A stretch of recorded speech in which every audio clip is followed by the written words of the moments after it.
අද අපි අවධානය යොමු කරන්නේ ශ්‍රිත කියන පාඩමේ 3 වෙනි අදියරට.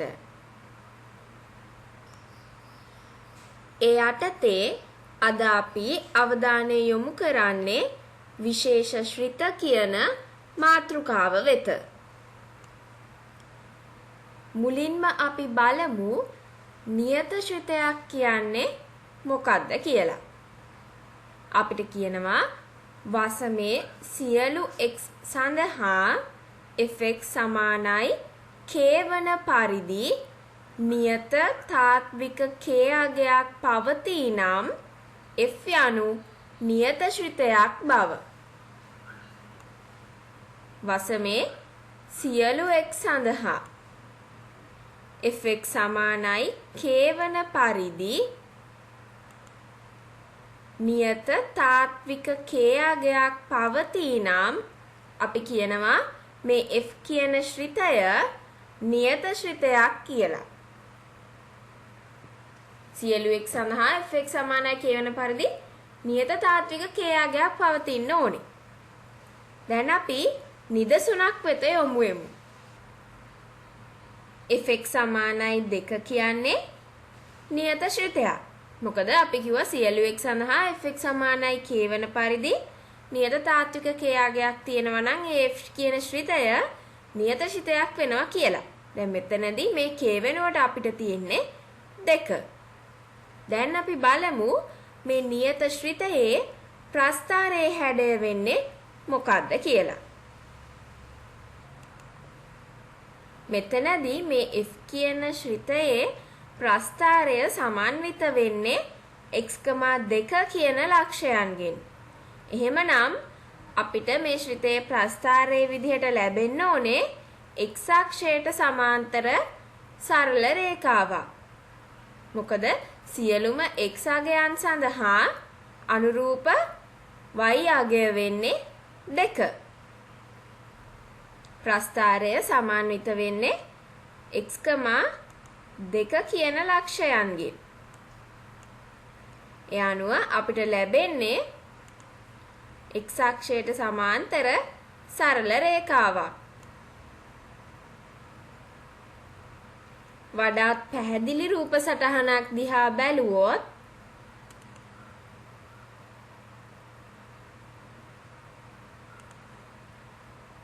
අපි ඉගෙන ගත්තා වසමේ සියලු x සඳහා fx සමානයි k වන පරිදි නියත තාත්වික k අගයක් පවතිනවා නම් මේ f කියන ශ්‍රිතය නියත ශ්‍රිතයක් වෙනවා කියලා.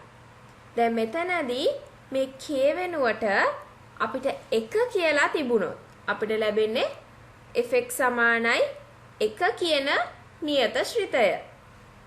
අනේ ඒ ශ්‍රිතය අපි තවත් විශේෂ නමකින් හඳුන්වනවා ඒකක ශ්‍රිතය විදිහට.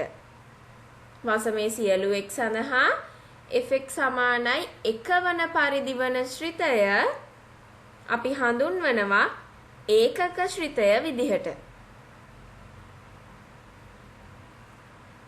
දෙවැනියට අපි කතා කරන්න යන්නේ සර්වසාම්‍ය ශ්‍රිතය ගැන. f කියන්නේ කැපිටල් x කියන කුලකය නැවතත් කැපිටල් x කියන කුලකය තුලටම අනුරූපණය කෙරෙන පරිදි වන ශ්‍රිතයක් නම් සහ සියලුම සිම්පල් x අවයවයක් කැපිටල් x සඳහා fx සමානයි x ද වෙනවා නම් මෙන්න මේ f කියන්නේ කැපිටල් x කියන කුලකය මත සර්වසාම්‍ය ශ්‍රිතය කියලා අපි හඳුන්වනවා. f කියන්නේ කැපිටල් x කියන කුලකය නැවතත් එම කුලකය තුලටම අනුරූපණය වන පරිදි වන ශ්‍රිතයක් නම් සහ සියලුම සිම්පල් x අවයවයක් කැපිටල් x සඳහා fx සමානයි x වෙනවා නම් අපි කියනවා f කියන්නේ මේ කැපිටල් x කියන කුලකය මත සර්වසාම්‍ය ශ්‍රිතය කියලා. මේ කැපිටල් x කියන කුලකය තුල තියෙන සියලුම අවයව සඳහා fx සමානයි x වෙනවා නම් තමයි අපි සර්වසාම්‍ය ශ්‍රිතය කියලා හඳුන්වන්නේ. නිදසුනක් දිහා බැලුවොත්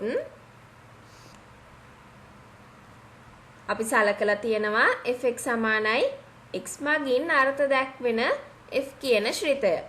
එහෙමනම් මේ ශ්‍රිතයේ ප්‍රස්ථාරය ගැන කතා කරද්දී අපිට පේනවා ප්‍රස්ථාරය සමන්විත වෙන්නේ x, x කියන ලක්ෂයන්ගෙන් බව. මොකද ශ්‍රිතයේ අර්ථ දැක්වෙන්නේ fx සමානයි x කියලා. දැන් එහෙමනම් අපිට පුළුවන් මේ x සඳහා විවිධ අගයන් කිහිපයක් අරගෙන fx සමානයි x කියන නීතියට අනුව fx සඳහා ලැබෙන අගයන් මොනවද කියලා ලබා ගන්න. දැන් මේ ලක්ෂ්‍ය ඛණ්ඩාංක තලයේ ලකුණු කරලා ඒ වසුමට ව්‍යා කරොත් අපිට පුළුවන් ප්‍රස්ථාරයේ දල සටහනක් ලබා ගන්න. ශ්‍රිතයේ අර්ථ දැක්වෙන්නේ fx සමානයි x වන පරිදි. ඒ නිසා x බිඳුව වෙද්දී y වෙන්නේ බිඳුවයි. ඒ වගේම x1 වෙද්දී y වෙන්නේ 1යි. x2 වෙද්දී y වෙන්නේ 2යි. ඒ වගේම x ඍණ 1 වෙද්දී y වෙන්නේ ඍණ 1යි. x ඍණ 2 වෙද්දී y වෙන්නේ ඍණ 2යි. දැන් එහෙමනම් අපිට පුළුවන් ප්‍රස්ථාරයේ හැඩය ලබා ගන්න මෙන්න මේ විදිහට. වඩාත් පැහැදිලි රූප සටහනක් දිහා බැලුවොත්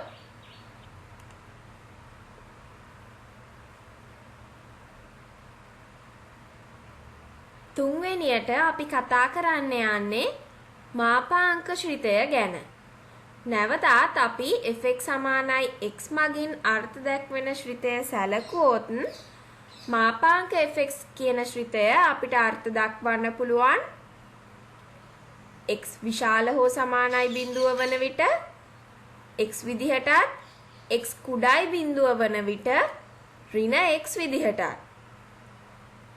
fx සමානයි x කියන ශ්‍රිතය සැලකුවොත් අපිට පුළුවන් මාපාංක fx කියන ශ්‍රිතය අර්ථ දක්වන්න x විශාල හෝ සමානයි බිඳුව වෙද්දී x විදිහටත් x කුඩායි බිඳුව වෙද්දී ඍණ x විදිහටත්.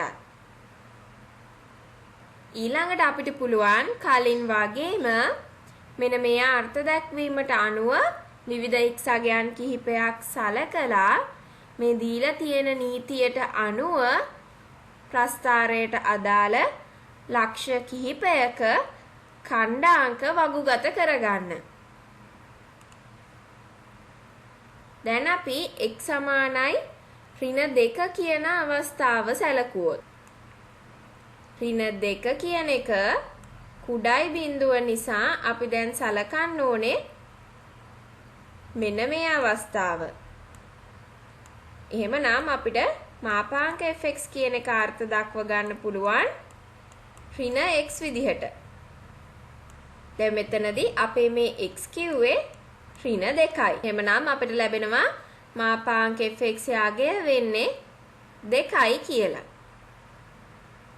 ඒ විදිහටම x සමානයි ඍණ 1 වෙද්දී නැවතත් අපි ඉන්නේ මේ x කුඩායි බිඳුව කියන අවස්ථාව යටතේ. එහෙමනම් මාපාංක fx යාගය වෙන්නේ ඍණ x. දැන් මෙතන අපේ x කියන්නේ ඍණ 1 නිසා මාපාංක fx යාගය අපිට ලැබෙනවා ඍණ වතාවක් ඍණ 1. ඒ කියන්නේ ධන 1යි කියලා.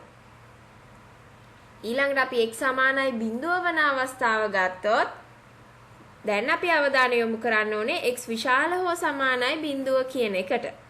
එහෙමනම් අපිට කියනවා මාපාංක fx වෙන්නේ නැවතත් xමයි කියලා. දැන් අපි x තෝරගත්තේ බිඳුව විදිහට නිසා අපිට ලැබෙනවා මාපාංක fx අගය වෙන්නේ බිඳුවයි කියලා. ඒ විදිහටම අපි දැන් x කියන්නේ 1 කියලා ගත්තොත් අපි ඉන්නේ x විශාල හෝ සමානයි බිඳුව කියන අවස්ථාව යටතේ. එහෙමනම් මාපාංක fx වෙන්නේ නැවතත් xමයි. අපි x විදිහට තෝරගත්තේ 1 නිසා අපිට ලැබෙනවා 1යි කියලා. දැන් අපි මේ ශ්‍රිතයේ ප්‍රස්ථාරයේ හැඩය අඳුර ගන්න බලමු. x සමානයි ඍණ 2 වෙද්දී මාපාංක fx උනේ ධන 2. ඒ වගේම x සමානයි ඍණ 1 වෙද්දී මාපාංක fx උනේ ධන 1. x සමානයි බිඳුව වෙද්දී මාපාංක fx වෙන්නේ නැවතත් බිඳුවමයි. x සමානයි ධන 1 නම් මාපාංක fx වෙන්නේ ධන 1. ඒ විදිහටම x සමානයි 2 වෙද්දී මාපාංක fx උනේ ධන 2. දැන් එහෙමනම් අපිට පුළුවන් ශ්‍රිතයේ ප්‍රස්ථාරයේ හැඩය ලබා ගන්න මෙන්න මේ විදිහට.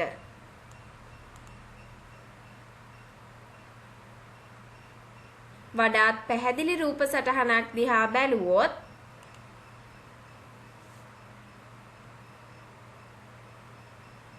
දෙවැනි උදාහරණයේදී අපිට දීලා තියෙන්නේ fx සමානයි මාපාංක sin x හි ප්‍රස්ථාරය අඳින්න කියලා. එහෙමනම් මාපාංක sin x හි ප්‍රස්ථාරය අපිට අර්ථ දක්ව ගන්න පුළුවන් sin x විශාල හෝ සමානයි බිඳුව වන x අගයන් සඳහා sin x විදිහටත් sin x කුඩායි බිඳුව වන x අගයන් සඳහා ඍණ sin x විදිහටත්.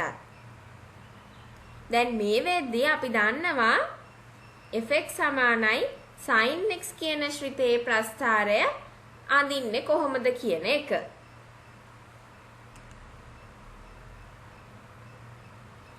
නමුත් දැන් අපිට කියනවා sin x කුඩායි බිඳුව වන x අගයන් සඳහා ශ්‍රිතය අර්ථ දැක්වෙන්නේ ඍණ sin x විදිහට කියලා. දැන් මෙන්න මේ වගේ අවස්ථාවලදී ඔයගලන්ට පේනවා sin x කියන ශ්‍රිතයේ අගය ඍණ අගයක් ගන්න බව. අනේ අවස්ථාවලදී අපිට කියනවා මාපාංක sin x අර්ථ දැක්වෙන්නේ ඍණ sin x විදිහට කියලා. එහෙමනම් අපි මේ සියලුම අගයන් ඍණ 1ෙන් ගුණ කරන්න ඕනේ. ඒ අනුව ප්‍රස්ථාරයේ මේ ඍණ විදිහට අපිට ලැබිලා තියෙන අගයන් ධන අගයන් බවට පත් වෙන්න ඕනේ. වඩාත් පැහැදිලි රූප සටහනක් දිහා බැලුවොත්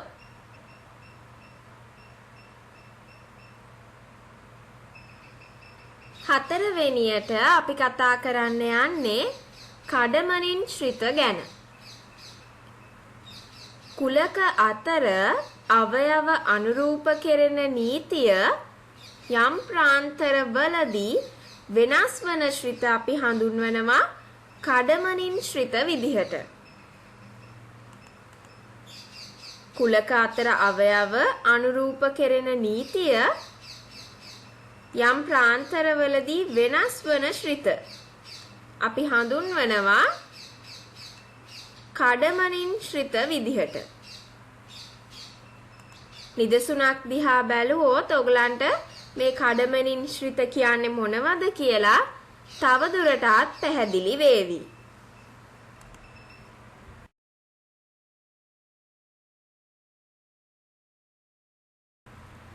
අපිට කියනවා x කුඩායි ඍණ 2 වෙනවා නම් fx වෙන්නේ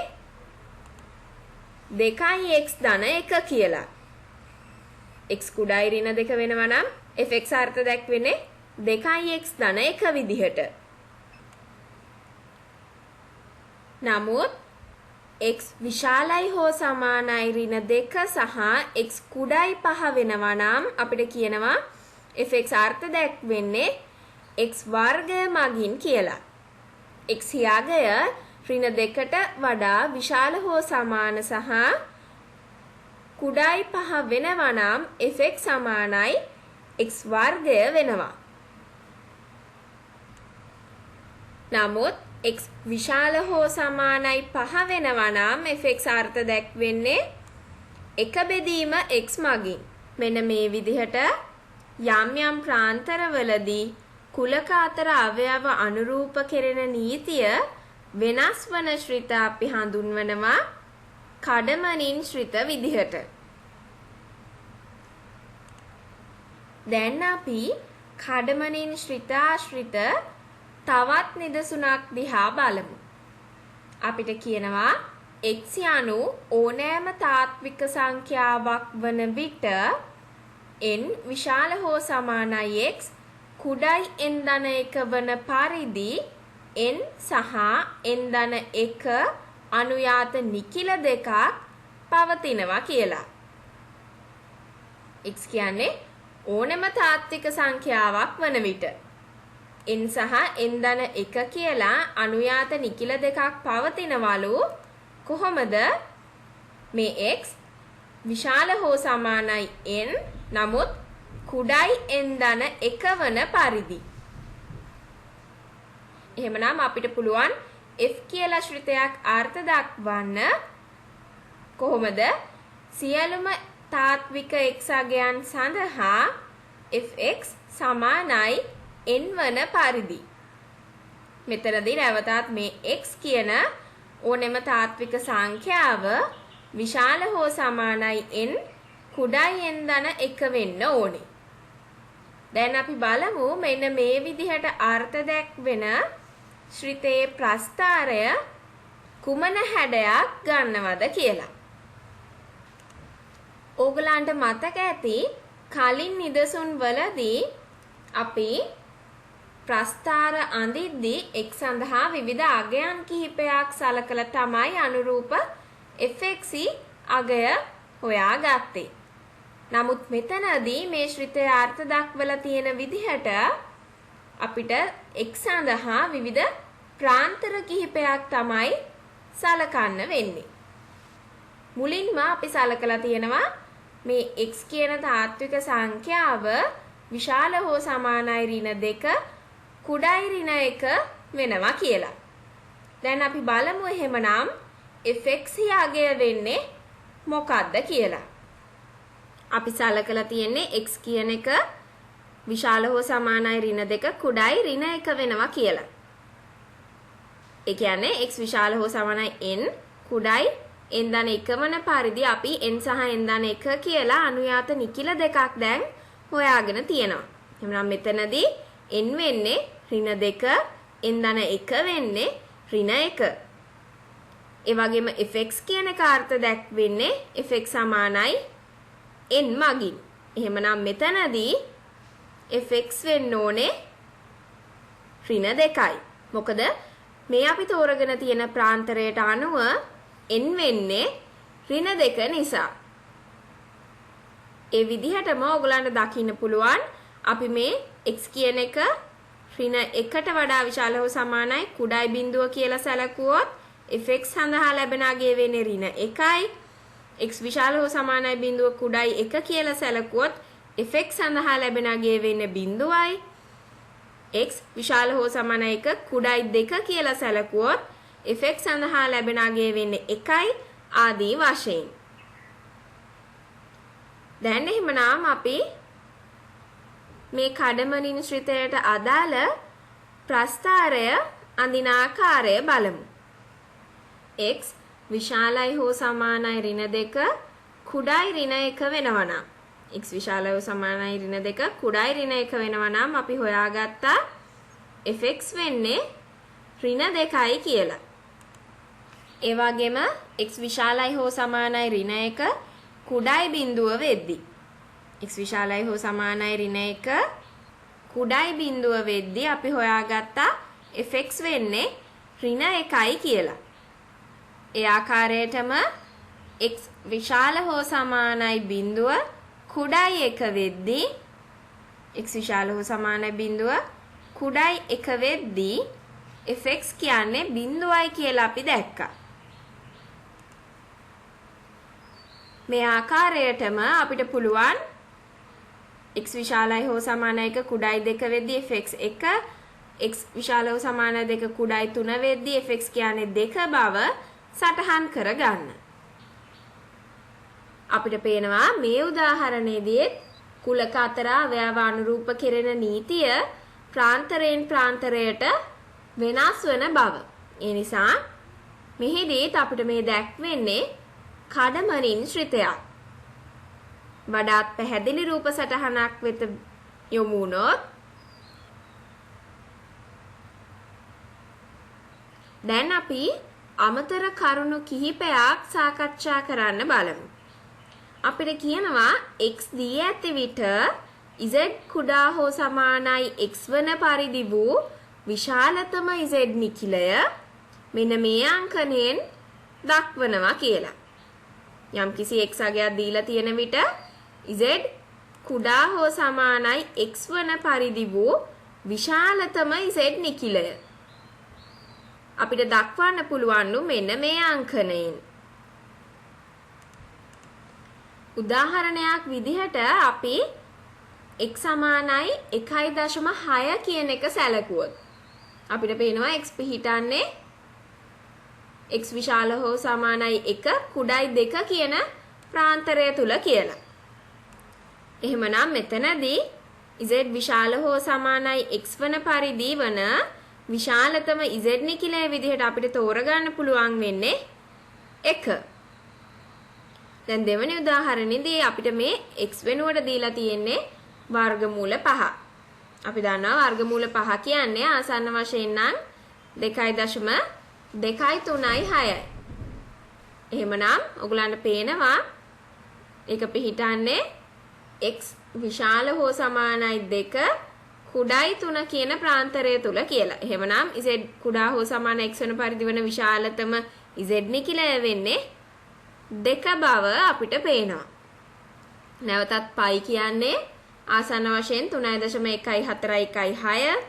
ඒ නිසා මෙතනදී අපේ x සමානයි π කියන එක පිහිටන්නේ x විශාල හෝ සමානයි 3 කුඩයි 4 කියන ප්‍රාන්තරය තුල. එහෙමනම් z කුඩා හෝ සමානයි x වන පරිදි වන විශාලතම z නිඛිලය වෙන්නේ 3.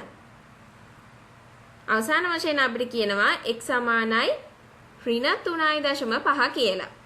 එහෙමනම් මේ x සමානයි -3.5 කියන එක පිහිටන්නේ x විශාල හෝ සමානයි -4 කුඩයි -3 කියන ප්‍රාන්තරය තුල. අනේ නිසා z කුඩා හෝ සමානයි x වන පරිදි වන විශාලතම z නිඛිලය වෙන්නේ මෙතනදී -4.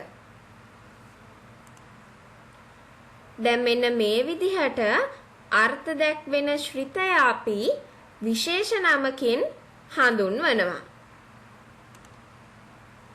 යම්කිසි x අගයක් දී ඇති විට z කුඩා හෝ සමානයි x වන පරිදි වූ විශාලතම z නිඛිලය මෙන්න මේ අංකණයෙන් දැක්වෙනවා. මේ අංකණය භාවිත කරමින් අපිට පුළුවන් මේ නිදසුනෙන් දැක්වෙන f කියන ශ්‍රිතය අර්ථ දක්වන්න මෙන්න මේ විදිහට. ඒ වගේම මේ ශ්‍රිතය අපි විශේෂ නමකින් හඳුන්වනවා විශාලතම නිඛිල ශ්‍රිතය විදිහට. අද පාඩමේදී අපි කතා කළේ විශේෂ ශ්‍රිත කිහිපයක් ගැන. එයාට මුලින්ම අපි අවධානය යොමු කළේ නියත ශ්‍රිතය වෙත. ඊළඟට අපි කතා කළේ සර්වසාම්‍ය ශ්‍රිතය ගැන. ඊළඟට අපි අවධානය යොමු කළේ මාපාංක ශ්‍රිතය වෙත. අවසාන වශයෙන් අපි කතා කළා කඩමනින් ශ්‍රිත ගැන.